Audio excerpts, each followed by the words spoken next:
मैं जानना देखिए चाह रहा था कि अगर ये जो भर्ती है, जी भैया, लोग भी जानना साजिद चाह रहे भैया, हैं कि इतनी सारी साजिद चीजें हुई भैया, है। जी भैया। हाँ, इसका मानदेय कितना, साजिद जी कितना एक क्या मिनट। है, कितना बहुत ज्यादा मोटा वो है क्या इसका सैलरी का? सर इस जो बीपीएड की भर्ती का जो अनुदेशक पे होना है 11 महीने का है, और वो भी सर सिर्फ मात्र 60,000 मिलना है। और 60,000 के मिलने के लिए हम लोग 307 का मुकदमा लेकर बैठे हैं।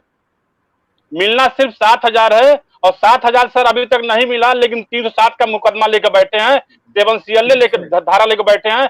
अगर हम उस मुकदमे की पैरवी करेंगे तो हम आज जो हम भुखमरी के कगार पे एक नौजवान रोजगार आज अपने परिवार का पालन पोषण करे, कि अपने समाज को मेंटेन करे, कि मुकदमा लड़े, आज वो कोई कुछ नहीं कर सकता। कारण ये सिर्फ ये है कि हम लोग राजनीतिक द्वेष में मारे जाते हैं। राजनीतिक जो पार्टियां आती हैं वो हमें दूसरे का समझ के उसको फंसा देती हैं, और लास्ट में जो भर्ती निकाली जाती है वो सब सिर्फ लालीपाप होती है अगली सरकार को फंसाने के लिए, कि आप हमको मौका दीजिए फिर मैं आऊंगा तो उसको करूंगा। आपको याद होगा ये जो आज जो भर्ती निकलेगी वो उनको भी मालूम है कि भर्ती पूरा नहीं हो पाएगा। वो लॉलीपॉप देने के लिए होती है कि फिर हमको इसी बहाने आप फिर मौका दीजिए। लेकिन इनको मालूम होना चाहिए कि आज के युवा रोजगार बेरोजगार इतने जागरूक हैं, सब जानते हैं। अखिलेश जी ने लास्ट में दिया, उनका मुंहतोड़ जवाब देके योगी जी को मौका दिया गया। अगर आज योगी जी भी उसी तरह का काम कर रहे हैं तो उनके साथ भी वही काम किया जाएगा, कोई दूध का धुला नहीं रहे। हम बेरोजगार हैं, हमें किसी पार्टी के हमसे कोई मतलब नहीं है। जो हमारी बात करेगा हम उनकी बात करेंगे। और इतना आज वो भूल जाए कि ये गांव का प्रधानी का चुनाव, सर गांव की प्रधानी का चुनाव नहीं है कि मीट और साड़ी आप दे देंगे और सुबह वोट ले लेंगे। ये लोकसभा और राज्यसभा का चुनाव है, इसमें पढ़े लिखे शिक्षित सभी वर्ग के लोग रहते हैं। और सर सबसे बड़ी बात है, अगर आपको दुश्मनी निकालनी है तो अखिलेश यादव से निकालिए। उनके उनसे उनके बर्थडे पे आप उनके उनके घर जाते हैं, उनके पिताजी अस्वस्थ होते हैं तो अस्पताल जाते हैं, वहां आप उनके दुश्मन नहीं बनते हैं। और हमें आपस में दुश्मन बना के आपने मैदान में छोड़ दिया है कि हम सपा के हैं, हम भाजपा के हैं, कांग्रेस के, आपके हैं। ये सर बहुत बड़ी बात है, इन लोग की राजनीतिक द्वेष होती है, और देखिए जिसका मैं एक सब बात शिकार हम कहना बेरोजगार चाहता होते हूँ हैं। आप सबसे। जी भाई जी साहब, साजिद भाई 2 मिनट करना चाहिए मुझे। जी जी जी जी। मैं ये कहना चाह रहा हूँ, आपने देखा लगातार आम आदमी पार्टी दिल्ली में कैसा काम कर रही है। मनीष सिसोदिया जी ने एक स्पोर्ट्स यूनिवर्सिटी बनाई बाकायदा, जहाँ पे स्पोर्ट्स की ट्रेनिंग के लिए टीचर रखे जाएंगे, प्रोफेसर रखे जाएंगे। स्पोर्ट्स की यूनिवर्सिटी होगी जहाँ बच्चों के जो उनका जो टैलेंट है उसको इस्तेमाल किया जाएगा। एक अभी हम एक सिंगिंग बस भी बनाई है, वो चल रही है वहाँ पे दिल्ली में, जिसमें जो लोग अच्छे सिंगर्स हैं, जो अच्छा गाना गा सकते हैं, बच्चों को जो इंस्ट्रूमेंट बता सकते हैं, उसकी ट्रेनिंग दी जाए। तो लगातार अगर आप दिल्ली को देखते रहिए, वही दिल्ली का मॉडल हम लोग उत्तर प्रदेश में इम्प्लीमेंट करेंगे। हम अपने युवाओं के जो टैलेंट है उनके अंदर, जो उनके अंदर प्रतिभा है, उसका सदुपयोग करेंगे, उसको सकारात्मकता के साथ यूज करेंगे। और इस वक्त देश को सकारात्मक राजनीति की बहुत ज्यादा जरूरत है। मैं आप सबसे हाथ जोड़ के विनती करता हूं कि देश की जिम्मेदारी सिर्फ एक पार्टी की नहीं है, पूरे देश की आप सबकी है।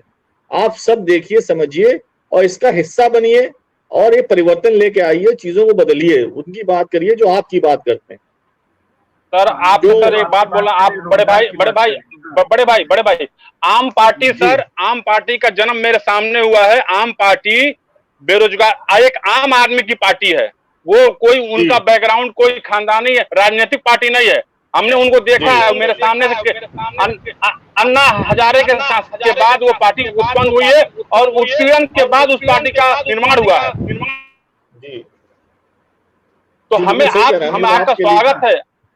मैं देवेंद्र जी आता आपका हूँ जरा सर दीपिका आपसे जी का आपका देखिए, कमेंट। हाँ आम आदमी पार्टी ने दिल्ली में ओल्ड पेंशन बहाल कर दी। आम आदमी पार्टी ने संविदा कर्मियों को उनको सरकारी नौकरी दे दी, लोगों की नौकरियां की सैलरी बढ़ा दी। तो ये जनता, देखिए नहीं नहीं, जनता जो भी भारत के रिसोर्सेज हैं। आपकी सर बात सही है, लेकिन मैं उतना सर उतना दिन हम लोग इंतजार नहीं कर सकते।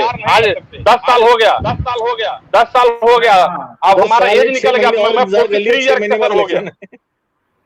6 महीने इंतजार और कर लिए, उसके बाद इलेक्शन है। हाथ बटन आप ही को दबाना है, ठीक है बटन देवेंद्र आपको जी, मैं आता दबाना है, हूँ। करंट हाँ लगाना हाँ है ठीक है, आपको है। आता हूँ सर, आता हूँ तकी साहब। दीपिका जी, पूरी पूरी बहस पूरे शो के दौरान जो तमाम चीजें हो गई हैं, तमाम बातें हो गई हैं, केस अभी सुप्रीम कोर्ट में है। आप लोगों की तरफ से और क्या तैयारियां है कि कम से कम सरकार को, राजनीतिक दलों को या विपक्ष को किस तरह से कम प्रेशर में लाया जा सकता है इस मामले को लेकर?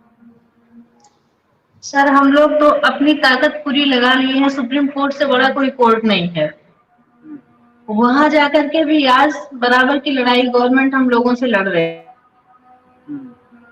है। बेरोजगारी, बीमारी, भुखमरी के कगार तक हम लोग पहुंच गए हैं सर। अपने पति का ट्रीटमेंट हमने कराया है, चंदे पे कराया है सर। हमारे यही बेरोजगार दोस्त है जिन्होंने हमारी मदद की है जब हमारे हस्बैंड बिल्कुल आईसीयू में और ऑक्सीजन पे थे सर। तो इन भाइयों को छोड़ के तो मुझे कहीं नहीं जाना है सर, क्योंकि हमारे लिए यही लोग हमारी उम्मीद की एक किरण है। तो जितना जोर लगाना होगा सर उतना जोर हम लोग लगा के इस गवर्नमेंट को गिराना चाहेंगे। और खुले आम से कह रही हूँ, क्योंकि मैं वो लेडी हूँ सर, हमारे दोनों भाई बैठे हुए हैं। और सर माननीय दिनेश शर्मा जी के पास हम गए थे अपनी विनती करने कि सर हमारे हस्बैंड का ट्रीटमेंट चल रहा है, सर आपके हाथ में भर्ती है, अगर आप एक सिग्नेचर करवा दीजिए तो संभवतः हम लोगों की भर्ती बहाल हो जाए, हम लोग भी बेरोजगारी की मार से हट जाए। उनका पहला शब्द ये था सर,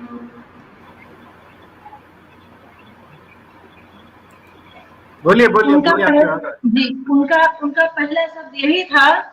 शायद हमारे धीरेन्द्र भैया को भी याद हो ये चीज और देवेंद्र भैया को भी याद हो कि उन्होंने यही कहा था, अच्छा तो आप हैं दीपिका सिंह जी, यही बोला उन्होंने, तो आप हमारे माननीय मुख्यमंत्री जी से आप लड़ रही हैं, ये सर नोटिस किया जाए इस शब्द को। उन्होंने जो सेंटेंस बोला है, फिर उन्होंने बोला क्या, तो आपका पति मेरे हस्बैंड सर मेरे साथ में थे उस टाइम। उन्होंने बोला कि आपके पति आपको मार के घर से भगाते हैं कि जा और पैसा कमा के ला। सर मैं झूठ नहीं बोल रही हूँ, मेरे भाई मेरे बगल में खड़े थे और आज भी सामने बैठे हुए हैं। उस समय सर मैं बिल्कुल निःशब्द हो गई, कोई उत्तर नहीं बचा, लेकिन मैंने तुरंत ये बोला, जी सर, अगर देश की जितनी जनता गवर्नमेंट जॉब कर रही है, महिलाएं अगर जो जॉब कर रही हैं तो क्या महिला उनके साथ ऐसे ही कर रहे हैं? जी सर, अगर पुरुष महिला को मार के भगा रहा है कि जा तू कमा के ला, तो महिला भी तो ये चीज कर रही है कि जा तू कमा के ला, तब घर की रोटी चलेगा। अगर आज मैं आपके पास एक विनती पत्र लेकर के आई हूँ विज्ञापन के रूप में कि सर आपके सिग्नेचर से हमारा होना है, प्लीज आप मेरी मदद करिए, तो उन्होंने मुझे एक लॉलीपॉप वहां पे क्या दिया कि आप कहाँ के रहने वाले हो, आपके नाम पे एक सरकारी नियुक्ति दी जाएगी, आप अपने सिटी में जाओ और अपने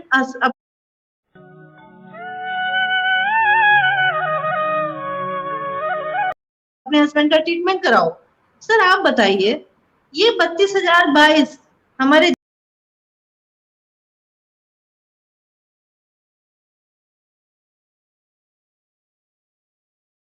जितने भाई हैं, आज तक 5 साल से मेरे पति का डायलिसिस चल रहा है, ये मेरे साथ चंदा लगा के जुड़े हुए हैं, तो मैं एक पद के लिए छोड़ दूं क्या? अपने एक नौकरी के लिए 32,022 भाइयों को मैं छोड़ दूं? मैं ये स्वार्थ भरा शब्द कैसे ले सकती हूँ? सर इस ममता को रुलाया गया है। सर मुझे नहीं पता था कि इतना दर्द है, इस ममता को रुलाया गया है सर। दवा के लिए मैं कितना पागल हुई, कितना परेशान हुई, पीजीआई से लेकर के सर कहाँ मैंने ट्रीटमेंट नहीं कराया, लेकिन हमारे जो भी साथी थे, हमारे अपने भाई थे सर, आज भी मेरे भाई मेरे साथ खड़े हैं।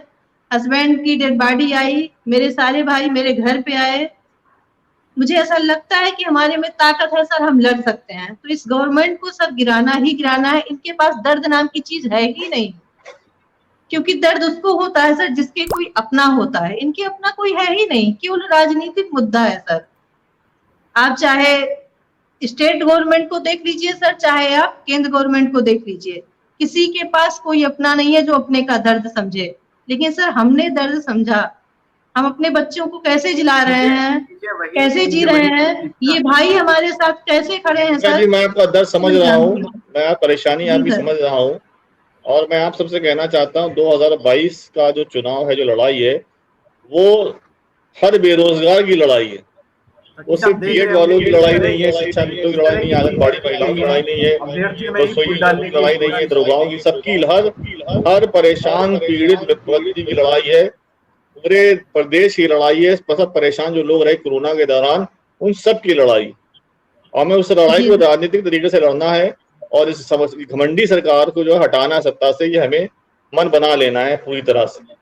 सखी साहब, और सर मैं मैंने वो तमाम भी दर्द साथी, झेला हाँ, है सर। मैं आपको एक चीज और बताना चाहती हूँ सर, मैंने वो भी दर्द झेला है कि गवर्नमेंट हॉस्पिटल में सर कोविड के लिए कोई ट्रीटमेंट है ही नहीं।